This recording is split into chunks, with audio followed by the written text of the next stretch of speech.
Welcome to Elite Insight Audiobooks. Today we aren't just summarizing a book, we are opening a treasure chest. Have you ever wondered why some people seem to attract money like a magnet? They aren't always the smartest, the hardest working, or the most educated. In 1937, during the Great Depression, a man named Napoleon Hill revealed the secret. He spent 20 years interviewing 500 of the most successful people in the world. He wanted to see if becoming rich was a science. He found out that it is. It's called Think and Grow Rich. Now, don't let the title fool you. This isn't just about paper money. It's about a rich life. Rich in relationships, rich in health, and rich in peace of mind. But let's be honest, we all want that financial freedom too. Today, I'm going to tell you the story of how you can rewire your brain to get everything you've ever wanted. Imagine your mind is a garden. If you don't plant seeds of wealth, weeds of poverty will grow by themselves. We are going to learn how to plant the right seeds today. Chapter 1. The Man Who Thought His Way into Business. Let's start with a story. Meet Edwin Barnes. Barnes was a guy with a big dream but empty pockets. He wanted to work with the famous inventor Thomas Edison. But there were two problems. He didn't know Edison, and he didn't have enough money to buy a train ticket to New Jersey. Most people would say, well, I guess it's not meant to be. Not Barnes. He hopped on a freight train, basically hitchhiking, and showed up at Edison's office. He looked like a beggar, but he talked like a partner. Edison later said, he stood there looking like an ordinary tramp, but there was something in the expression of his face which conveyed the impression that he was determined to get what he went after.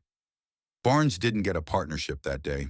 He got a job as a floor sweeper. He spent 5 years doing low-level work. But in his mind, he was already Edison's partner. He was waiting for his moment. That moment came when Edison invented the Edison dictating machine. His salesmen hated it. They thought it wouldn't sell. Barnes saw his chance. He stepped up, sold the machines like a genius, and eventually became so successful that he actually became Edison's business partner. The lesson? Barnes didn't wait for luck. He created a burning desire. He didn't have a plan B.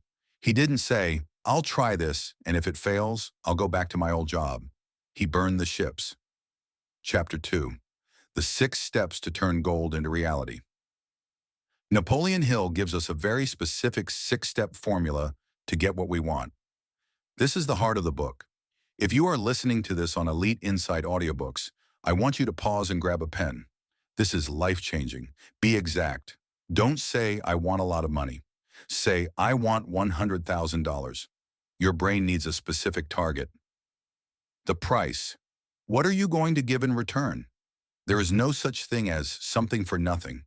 Are you going to give your time, your service, your skills? The date. When exactly do you want this money by? Set a deadline. A goal without a deadline is just a dream. The plan. Create a definite plan and start immediately. Don't wait until you feel ready. Start right now, even if your plan isn't perfect. Write it down.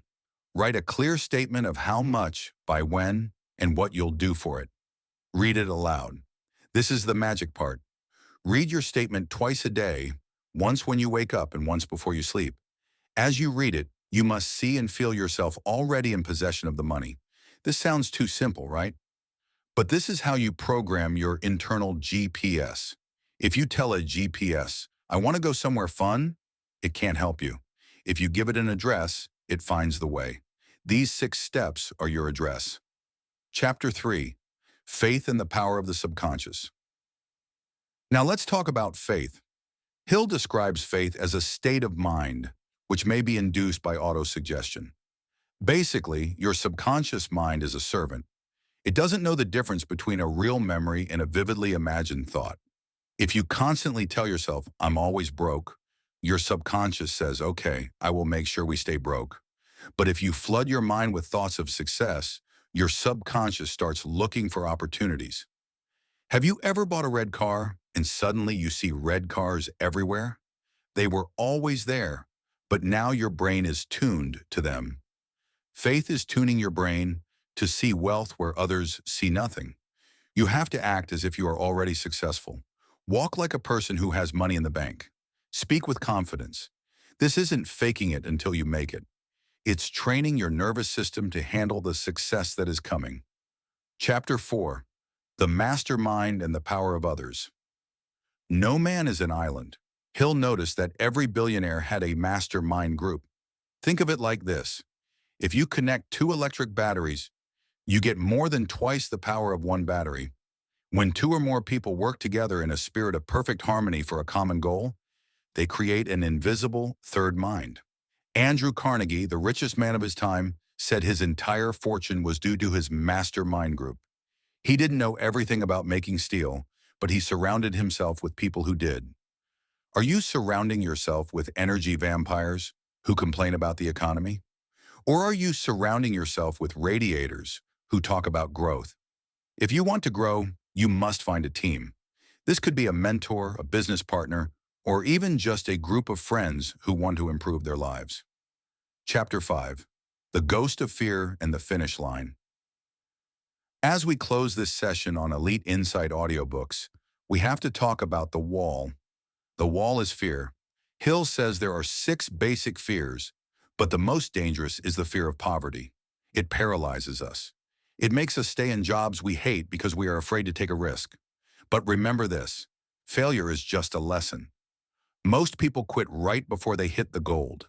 Hill tells a story about a man who was mining for gold and quit just 3 feet from the gold vein. Another man bought the machinery, dug 3 more feet, and became a multimillionaire. Don't be the person who quits 3 feet from the gold. Your thoughts are the only thing in the entire universe that you have 100% control over. If you control your thoughts, you control your destiny. Thank you for spending these 30 minutes with me. You could have been doing anything else, but you chose to invest in your mind. That alone tells me you're going to be successful. If this story helped you, please subscribe to Elite Insight Audiobooks. My goal is to bring you the world's best wisdom in a way that's easy to understand. What is the one thing you're going to change today after hearing this? Let me know in the comments below. I read every single one. Keep thinking, keep growing, and I'll see you in the next story.